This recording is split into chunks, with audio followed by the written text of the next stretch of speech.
Passons maintenant à la partie 2 du cycle ovarien. Nous allons voir maintenant un graphe qui va montrer la variation du nombre de follicules au cours de la vie d'une femme. Donc, je vous rappelle, lorsque vous voulez interpréter ou bien analyser un graphe, vous devez toujours relever variables et résultats. Comment les relever lorsque j'ai un graphe devant moi? Toujours, sur l'axe des x, l'axe des abscisses, j'ai la variable. Et toujours sur l'axe des Y, j'ai les résultats. Donc, c'est l'âge de la femme qui va varier et qui va provoquer la variation du nombre de follicules. Alors, pour analyser ou bien interpréter un graphe, d'abord, je vous rappelle, interpréter, c'est analyser plus donner une signification. La signification, elle est limitée au document. Vous n'ajoutez pas d'informations ou bien des termes scientifiques de chez vous. Vous vous limitez à ce que vous voyez dans l'expérience. Vous liez la variable à son résultat.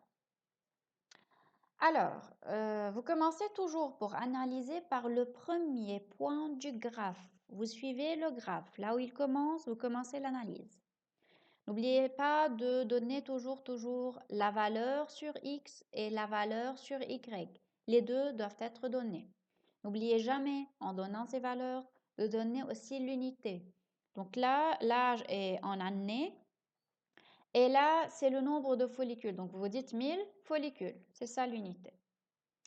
Alors là, le graphe commence par 1000. C'est pas 0. Faites bien attention. Et sur X, j'ai commencé avant 0, donc c'est avant la naissance. Vous dites ce qui se passe en disant augmente, diminue, augmente rapidement, comme c'est le cas là, diminue légèrement, diminue rapidement, chute, etc. Ce sont les termes à utiliser, ne l'oubliez pas. Vous relevez tout ce qui est mentionné dans le document. Donc là, je suis en train d'analyser. D'accord, je ne vais pas marcher point par point, mais je vais prendre les points significatifs. Donc, je ne suis pas en train de décrire. Je prends uniquement les points significatifs. Même s'ils sont nombreux, je suis obligée de les prendre.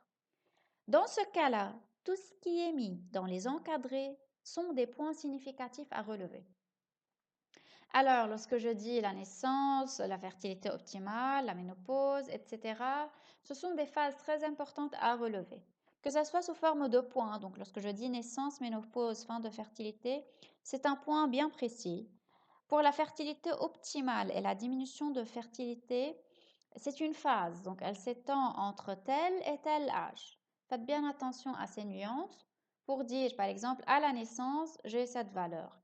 À la ménopause, à 51 ans, on a cette valeur. Ne dites jamais on, donc dites le nombre de follicules est tel. Mais là, lorsque vous parlez de ces deux encadrés, dites entre l'âge de tel et de tel, le nombre de follicules, qu'est-ce qu'il fait? Il diminue, il augmente, de quelle valeur à quelle valeur?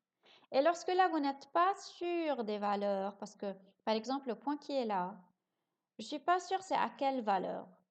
Vous allez prendre une valeur approximative en disant environ et vous donnez la valeur, ou bien presque et vous donnez la valeur. À vous maintenant d'interpréter.